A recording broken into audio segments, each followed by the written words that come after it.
CNBC unveiling the inaugural Financial Advisor 100 list today. The FA 100 firms represent a combined $3.3 trillion in assets under management.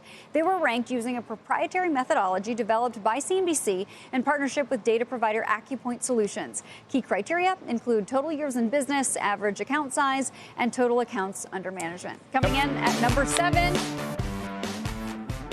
on this year's list is California Financial Advisors. The firm's principal, Michelle Perry Higgins, joins us now. Michelle, thank you so much for being here with us today. We spend the majority of our show talking about how to play this market when you're in the middle of such uncertainty because of the trade war. When you're talking to your clients, what do you tell them about how to position their portfolios? Well, thank you for having me. And before I forget, shout out to Sarah and her little new bundle of joy. So with my clients right now in our firm, we have been heavily focused, obviously, on getting them ready for a more defensive stance. And so we have been rotating all profits out of equities and into our fixed income defensive barrier, getting ready for worst case scenario. Could we be heading into a recession? Obviously, there's a lot of talk surrounding that. Some days it's yes, some days it's no, but we are planning as if we are going into one.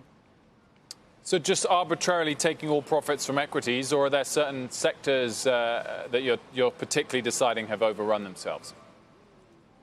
So we've been pretty diligent about rebalancing often, and so we've definitely pruned those areas that have been hefty. We've seen a lot of profit in the large cap, mid cap, small cap sector. We've had some great growth in the REITs this year. And so as we've rotated those down into our defensive barrier, which at California Financial Advisors, our defensive barrier is our fixed income safe side of our portfolio. We are putting that into T-bills, money market, and high-quality bond funds. And you obviously speak to your clients very often. How would you gauge their level of fear and bearishness, and what's their kind of number one concern? Yeah, so I think, the number one concern that's brought up at most reviews, are we heading into a recession or aren't we?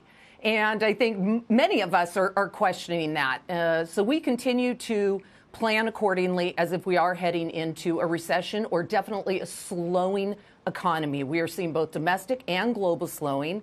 And so what do you do if you're heading into a recession? We definitely are trying to mitigate risk. We're trying to increase cash reserves, taking profits right now.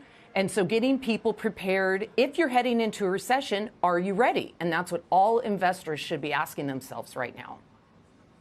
If we're not heading into recession quickly, Michelle, though, what happens on the missed opportunity for your clients? Well, the good news is we definitely are still holding a sizable amount in equities. And so portfolios are defensively positioned, but we're not completely getting out of equities. We're being smart. We're long-term investors. And really making sure we're resetting expectations with clients. Moving forward, we are not going to see the same returns the next 5 years that we have the last 5 years.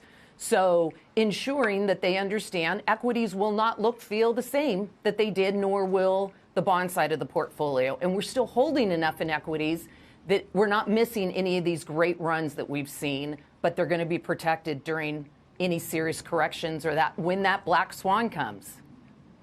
Michelle, thanks for joining us. Thank you so much for having me.